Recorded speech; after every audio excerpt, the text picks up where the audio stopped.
안녕하세요. My name is Annette and I'm a level 2 student learning Korean at the Houston Korean Education Center. The one thing I love discovering about different cultures is the cuisine, and Korean food is no exception. Today I'll be showing you how to make my number one go-to dish, Kimchi Jjigae, also known as kimchi stew. You can make this with vegetables or any source of protein, but today I'll be doing it with pork belly.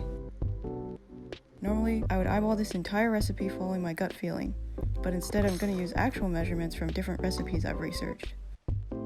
The ingredients are fairly simple. First, you need 6 empty stomachs to feed, or in my case, 3 of me, because I have an insane appetite.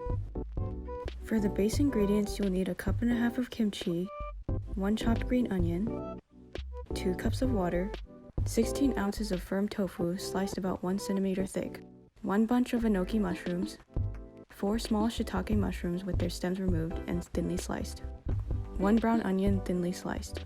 For some extra spice, I'll slice 1 Korean chili pepper.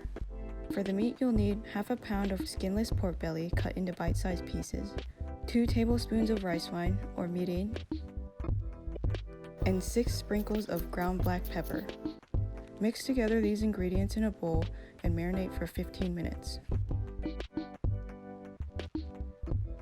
For the Jjigae base, you'll need 2 teaspoons of Korean chili paste or gochujang, 2 tablespoons of Korean Chili Flakes or gochugaru, 1/2 teaspoon of minced garlic, and 2 tablespoons of soy sauce. Mix it all together until it becomes a paste and set aside. Place a large pan on the stove and set it to medium heat. Throw the marinated pork and onions in an even layer. The fattiness of the meat will disperse enough that you don't need to add oil. Once the pork is lightly browned and the onions soften, add kimchi, the enoki and shiitake mushrooms, and the Jjigae base. I like to let the pot sit for about 2 minutes before I stir everything together. Make sure the sauce is well blended into the rest of the ingredients. Add the 2 cups of water and set the heat to medium-high. Then reduce the heat to medium once it starts boiling. Continue simmering until the meat's fully cooked for about 10 to 15 minutes.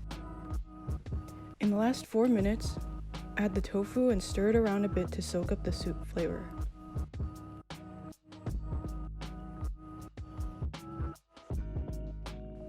At the last 2 minutes, add the green onions and peppers.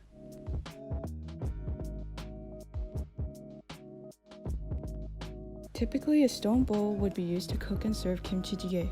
There's no need to worry if you don't have one though, because it still tastes just as good out of a normal pot. Now it's ready to eat. You can have kimchi jjigae by itself or as a side dish with rice. This recipe is so flexible the ingredients can really adjust to any taste. This is my perfect kimchi jjigae. I hope you find yours if you decide to try it out. Thanks for watching.